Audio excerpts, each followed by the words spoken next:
स्वागत है आपका। तो चलिए शुरू करते हैं क्लास 10 केमिस्ट्री और आज डिस्कस करते हैं एसिड बेसिस एंड सॉल्ट्स का 5th लेक्चर। आज हमें बात करनी है बेसिस की। आपको याद होगा कि एसिड्स, मैंने बताया था कि एसिड्स और बेसिस एक दूसरे के केमिकली अपोजिट हैं। अगर आपने एसिड्स समझ लिया पूरा तो बेसिस एकदम आसान है, हल पाएगा, क्योंकि बेसिस बिल्कुल अपोजिट प्रॉपर्टीज रखता है एसिड्स के। बेसिस की कुछ डेफिनेशन बता रहा हूं। सबसे पहली डेफिनेशन जो एसिड की ली थी कि एसिड एक श्योर टेस्ट रखता है, खट्टा टेस्ट। तो ऐसे ही बेस एक बिटर टेस्ट रखता है। कैसा taste? Bitter taste. Bitter taste रखता है। कौन रखता है bitter taste? Base, that is कड़वा टेस्ट। ये हमारा पहला टॉपिक है कि बेस को हम डिफाइन कर रहे हैं अलग अलग तरीके से। दूसरा तरीका क्या है? वो है टेक्निकल डेफिनेशन का, लेकिन उस पर बाद में जाएंगे। एक और तरीका है बेसिस को डिफाइन करने का कि बेसिस वो हैं जो कि एसिड्स के साथ रिएक्शन करके उन्हें न्यूट्रलाइज कर देते हैं। क्या बनता है base plus acid? Salt plus water. तो एसिड वे सब्सटेंसेस हैं जो कि बेस को न्यूट्रलाइज कर देते हैं और बेस वे सब्सटेंसेस हैं जो कि एसिड को न्यूट्रलाइज कर देते हैं। तो एसिड और बेस की डेफिनेशन का ये दूसरा तरीका हो गया। तीसरा तरीका क्या था जो सबसे मोस्ट एप्रोप्रिएट है कि एसिड वो है जो कि H पॉजिटिव आयन दे वाटर के अंदर। ऐसे ही हाँ, तो मैं कहा था कि तीसरी डेफिनेशन है एसिड्स की, वो मैं बता चुका। अब बेसिस पे आते हैं। बेसिस वो हैं जो कि वाटर के अंदर OH नेगेटिव आयन दे। क्या दे? OH negative ion. और एसिड क्या दे देते? H positive ion. तो जो H पॉजिटिव आयन दे वाटर के अंदर वो एसिड, जो OH नेगेटिव आयन दे वो बेस, जिसका श्योर टेस्ट वो एसिड, जिसका बिटर टेस्ट वो बेस। बेस एसिड को न्यूट्रलाइज कर देता है, एसिड बेस को न्यूट्रलाइज कर देता है। इस रिएक्शन को हम न्यूट्रलाइजेशन रिएक्शन बोलते हैं। तो पहला टॉपिक हमारा खत्म हुआ और वो क्या था कि एसिड और बेस को डिफाइन कैसे करते हैं। एसिड तो हो चुका था, बेस को डिफाइन कैसे करते हैं। कंपेयर करते हुए एसिड से चले, क्योंकि तभी तो मजा आएगा। अब आगे बढ़ते हैं। बेसिस डिफाइन तो कर लिया। सेकंड टॉपिक है कि बेसिस कौन कौन से हैं, किन किन कंपाउंड्स को मैं बेस कह सकता हूं। तो सबसे पहले मैं एग्जांपल्स दे रहा हूं। जो मेटल ऑक्साइड्स होते हैं कि मेटल ऑक्साइड्स, जो मेटल ऑक्साइड्स होते हैं एंड मेटल हाइड्रोक्साइड्स होते हैं। Hydroxides, metal oxides and metal hydroxides, ये बेसिस के एग्जांपल है। For example CaO, calcium oxide, calcium metal है और ये ऑक्सीजन है, तो कैल्शियम ऑक्साइड मेटल ऑक्साइड है तो बेस है। CaOH का होल ट्वाइस मेटल है, हाइड्रोक्साइड है, तो कैल्शियम हाइड्रोक्साइड बेस है। ऐसे ही MgOH का होल ट्वाइस, ऐसे ही आपका KOH, ऐसे ही आपका NaOH। Sodium hydroxide, potassium hydroxide, magnesium hydroxide, calcium hydroxide, calcium oxide. तो ये कुछ एग्जांपल्स हैं बेसिस के। बेसिस वो कैटेगरी है जिसमें मेटल ऑक्साइड्स और मेटल हाइड्रोक्साइड्स आते हैं। एक दूसरी कैटेगरी बेसिस की और है, वो क्या है? वो कैटेगरी है बेसिस की metal carbonates and metal hydrogen carbonates. Metal carbonates and metal hydrogen carbonates. अब एक इंपॉर्टेंट कंक्लूजन पर हम पहुंचने वाले हैं। Metal carbonates and hydrogen carbonates. आपको याद होगा कि हाइड्रोजन कार्बोनेट्स को हम बाइकार्बोनेट करके भी बोल सकते हैं। हाइड्रोजन कार्बोनेट हो या बाइकार्बोनेट हो, बात एक है। जैसे NaHCO3, Na2CO3, CaCO3, CaHCO3। तो ये आपके एग्जांपल्स हैं किसके? सॉरी, CaHCO3 का होल ट्वाइस, क्योंकि कैल्शियम की वैलेंसी 2 होती है। मैंने यहां से पकड़ लिया इस बात को, क्योंकि NaHCO3 था ना।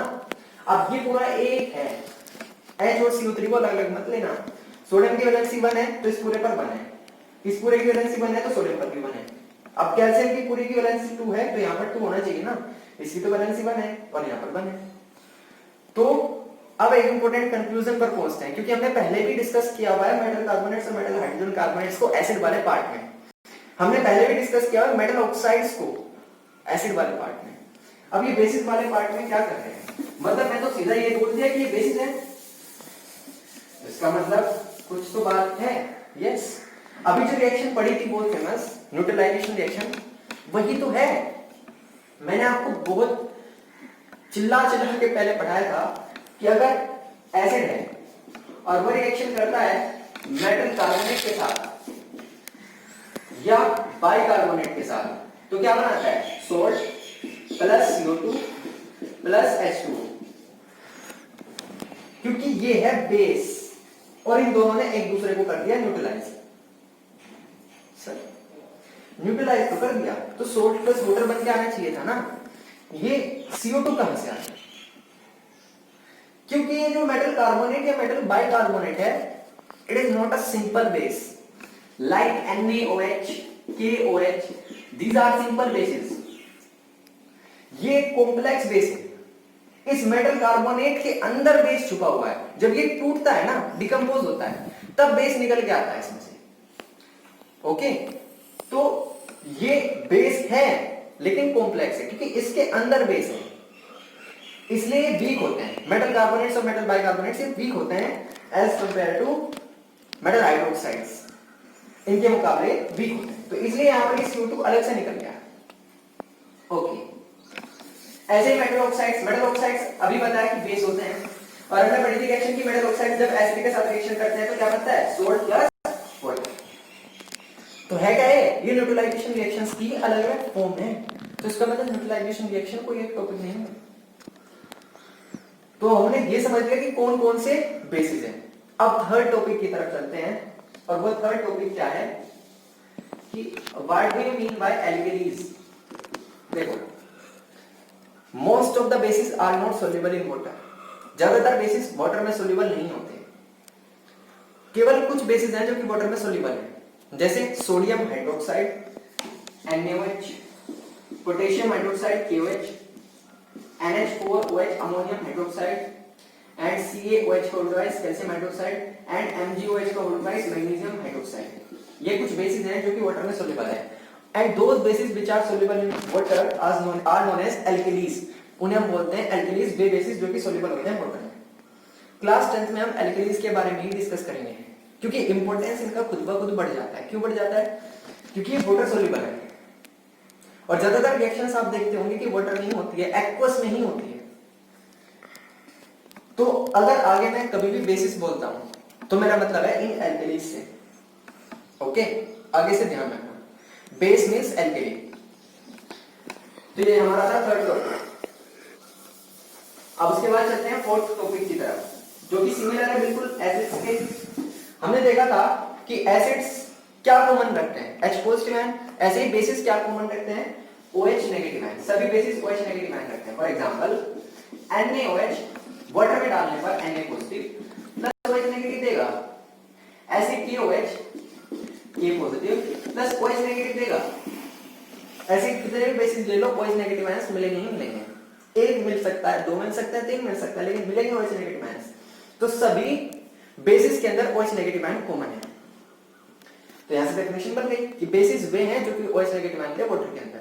अब लास्ट टॉपिक पांचवा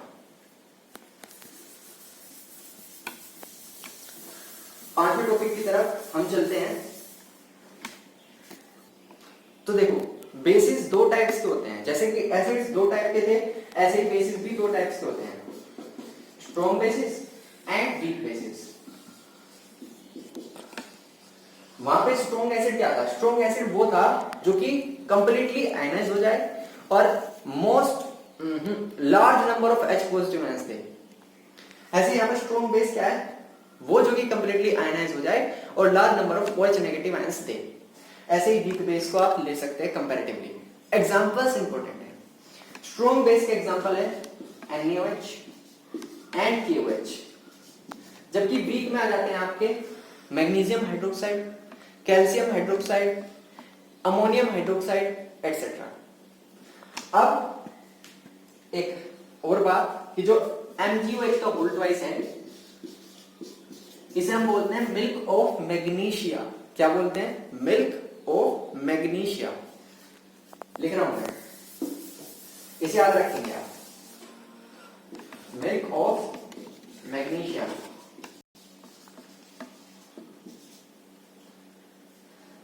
आई होप आपको समझ में आया होगा। समझ में आया तो पढ़ाई करते रहिए।